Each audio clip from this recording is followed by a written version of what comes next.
Doctora Laura Poletti, sí, iniciamos este 2026, consultándola como abogada, y siempre ella se ha especializado en todo lo que tiene que ver con la parte del derecho de empresas, derechos familiares, y también sobre el derecho preventivo.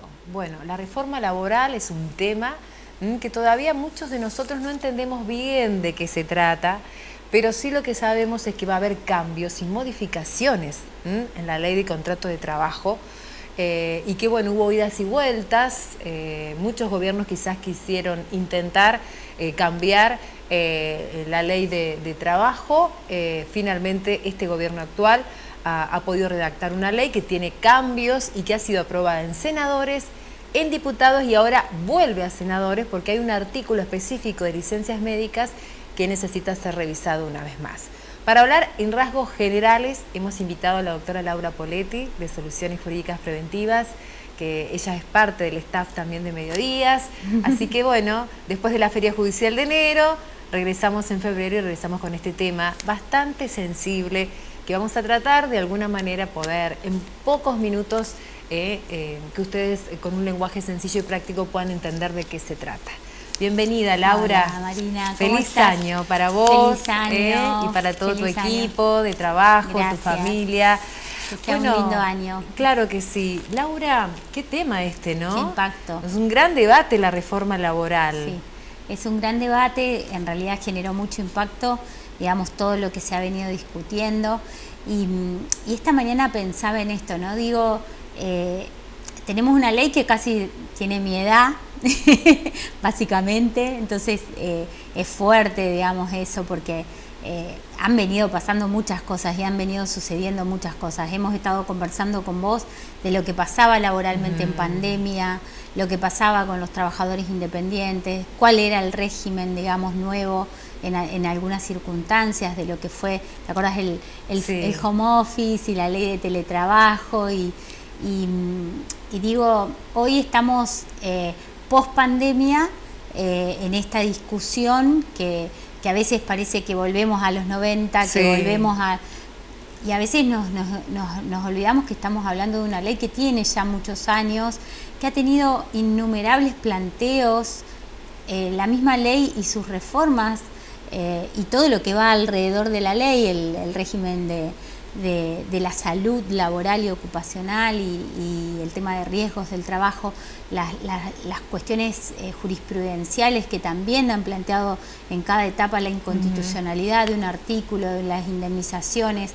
Después, en el último tiempo, con la inflación, tuvimos toda la situación de intereses y cómo se pagaban y a qué valor tenían o era justo esa sentencia. Entonces, digo, el debate ha venido siendo siempre como muy en escena. Lo que se ha logrado con esta reforma, independientemente de las opiniones que podamos tener en cuanto a ella, es que el impacto está, socialmente sí, va a generar, digamos, sus consecuencias. Si mañana termina aprobándose y termina siendo ley y después se reglamenta, porque también estamos hablando de algo que va a ser una modificación que todavía no es, pero que ya está en su proceso. Entonces, va a generar como un impacto en la comunidad y también está bueno porque no es la misma comunidad hace 10 años atrás ni de hace 5 años atrás. Estamos hablando de plataformas digitales, de inteligencia artificial, del tema de la digitalización, la forma en que los organismos empiezan que es parte de la reforma, también de cómo va a recopilar y registrar, digamos, el mismo organismo de contralor fiscal y laboral, digamos, de algún modo. Entonces, es como que estamos en un proceso sí, de cambio a nivel sociedad muy fuerte, ¿no? Entonces, es bueno y es positivo, y yo creo que eso todas las partes lo vamos a reconocer, de que es bueno y positivo de que se dé un debate. Y bueno, y ya está a cargo de cada uno de nosotros el nivel de responsabilidad y seriedad que le vamos a dar a ese debate que se ha venido dando durante todo este verano, básicamente. Entonces, es como que es necesaria, es importante, está bueno que nos detengamos a estudiarla. Acá tengo, digamos, en el Instituto de Derecho Laboral hubo una reunión el martes que no pude ir, presencialmente en Rafaela esta semana. Estamos los profesionales con cuadros comparativos desde el primer artículo hasta el último, cómo se modifica, qué impacto va a haber y demás.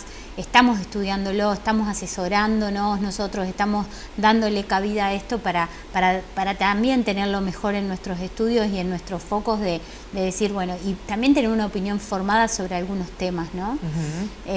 Básicamente hice un resumen. Los puntos más importantes que son claves. Acá, como cambios fundamentales, está que primero a quienes involucra esta ley, ¿no? Que decíamos quienes estaban adentro y quienes están afuera de esta ley o de esta reforma.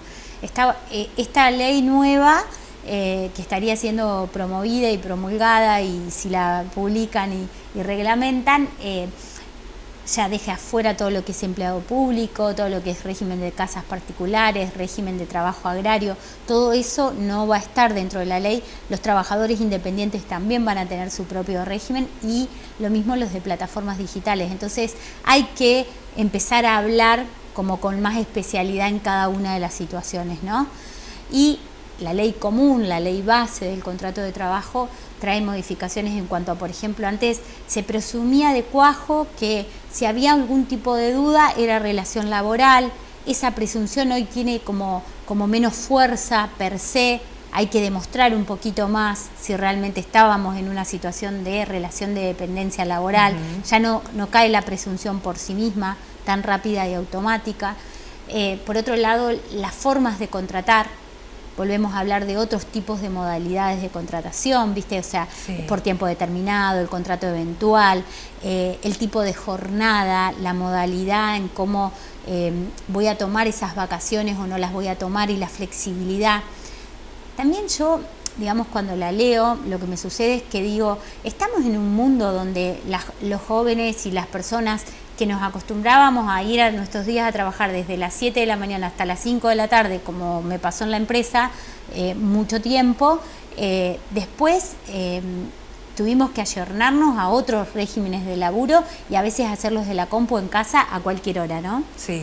Entonces, creo que lo que trae es esa flexibilidad, de algún modo, que por lo menos en lo que es el contrato individual y en lo que es ciertas y determinadas situaciones, se pueda arreglar entre empleado y empleador. De algún modo hay más flexibilidad. Antes era como menos flexible, era como más rígido ese modo. Hoy lo que nos está invitando, por eso está bueno que cada uno de nosotros se pueda nutrir, formar y tener esas buenas conversaciones, de que cuando firmo un contrato laboral ya no viene la ley a decirme qué va a ser.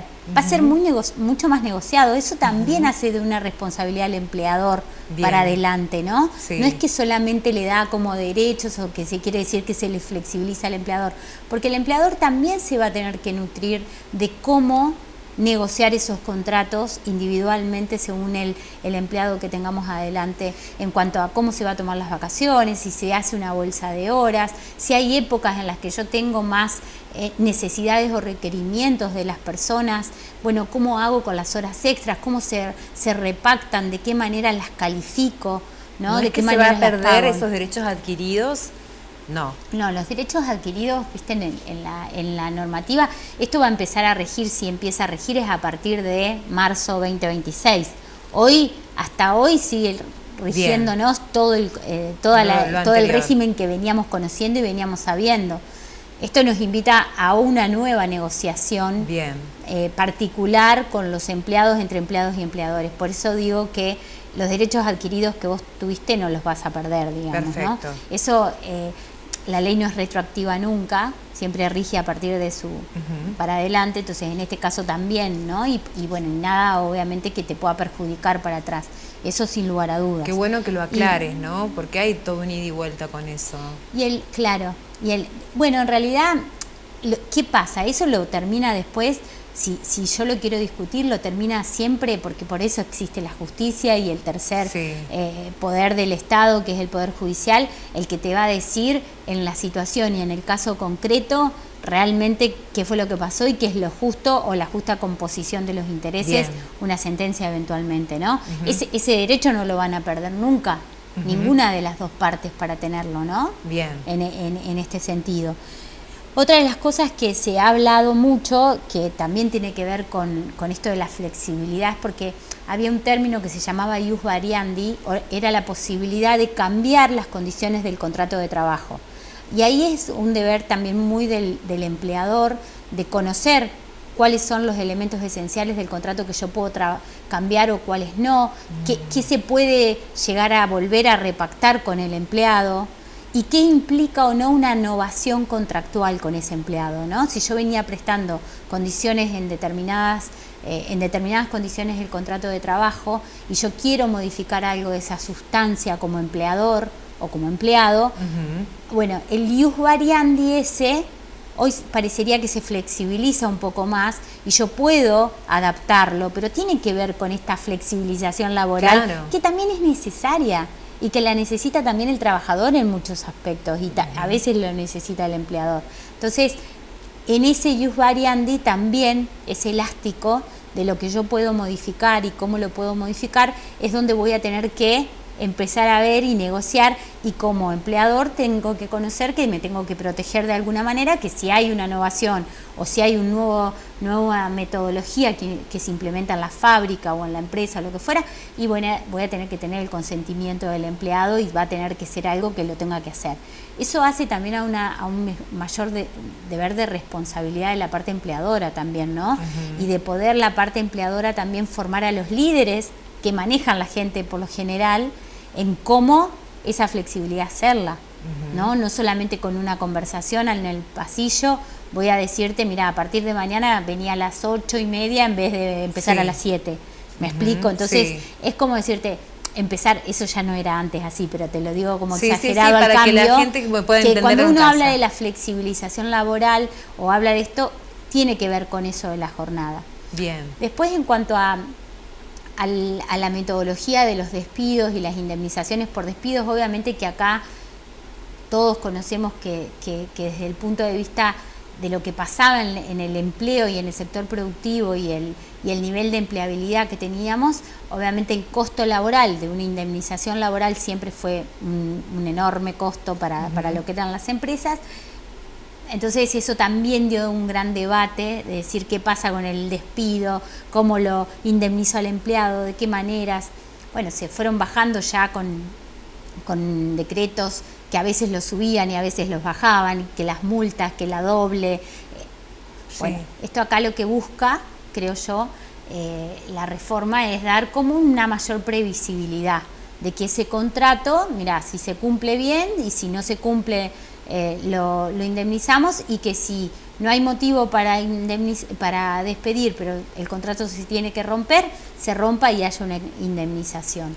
Bien. Lo que habilitó también esto es que a raíz de que a veces sucede que no hay ese dinero para indemnizar o para lo que fuera, bueno, que se empiece a armar ese fondo que tiene que ver con el cese laboral, que ante el despido existe un fondo, que se pueda empezar a armar una proyección de las indemnizaciones en ese fondo y se pueda empezar a manejar como un fondo que invierta y que vaya viendo cómo rinde por si se dan las contingencias que suceden, que eso tiene que ver como la parte técnica financiera, como un reaseguro que existiría, digamos, para poder decir, bueno, si tengo que salir a indemnizar, tengo ese fondo como empleador y lo voy, que eso hay que ver cómo se reglamenta, cómo mucho se debatió desde que salió esa propuesta del fondo de cese laboral. Entonces hay que buscarle, digamos, la manera a esto, que hay un camino empezado con el debate, pero hay que seguirlo recorriendo, ¿no? Porque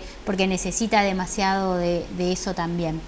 Y yo creo que es como una linda oportunidad para la toma de conciencia también de las áreas de capital humano, las áreas de recursos humanos, o cuando lo tengo tercerizado, o el propio líder en sus habilidades más blandas, de empezar a pensar cómo negocia esos contratos laborales, ¿no? De una u otra manera. Creo que eso también es importante, Marina, y creo que hace a una mayor responsabilidad tanto del empleado que va a tomar un trabajo nuevo como del empleador que va a incorporar, o si hay que renegociar contratos que vienen estando ya con otra antigüedad y que tengo que renegociarlos a partir de ahora, qué necesito firmar, qué documentos, cómo se hacen esas novaciones. Convengamos que acá el Ministerio de Trabajo, la Autoridad de Aplicación, el Poder Judicial van a seguir existiendo. Entonces, no es que hay tanta libertad de actuación. Siempre va a haber una instancia de protección desde ese lugar, que es parte del debate que también se está dando en el entorno de los abogados laboralistas. Exacto. ¿No? Tema vacaciones, el trabajador no va a perder sus vacaciones. No. Lo que te... Y aparte, la parte de las vacaciones no sé, pero bueno, las personas que tienen muchos años de antigüedad y muchos años de vacaciones, y yo me acuerdo de mi etapa en el mundo corporativo, y también me pasa hoy con gente que uno asesora y que está hace años trabajando en las empresas, y que hoy la realidad es que ningún trabajo te permite, muy excepcional, irte 1 o 2 meses de vacaciones cuando tenés y gozás de todo ese potencial de vacaciones, ¿no? Entonces, uno a veces prefiere, hay personas que hoy están prefiriendo esas vacaciones más cortas, o ese fraccionamiento de...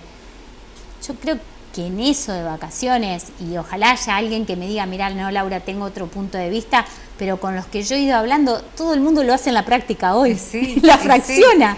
Entonces es como que la ley viene, me parece, a transparentar algo que realmente existe. Exacto. ¿No? Y la misma ley hoy te decía que las vacaciones se perdían si no se gozaban y si no se... Entonces digo, es como... Bien. A veces en eso hay que hacer el doble clic de saber lo que está vigente con lo que... ¿Y la prepaga también el empleador se puede hacer cargo?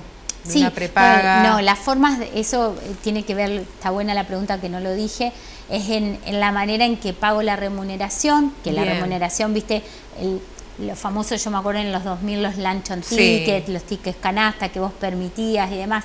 Bueno, son beneficios extras que, como pasó en el régimen familiar también, ¿no? Sí, la cuota alimentaria, la cuota alimentaria entre padre y madre, de qué manera se puede hacer esa compensación y demás, y abonar y hacerse cargo. Bueno, esto termina siendo, como es también un tema alimentario, la remuneración y demás, creo que termina transparentando un poco también situaciones que a veces al mismo empleado le viene bien.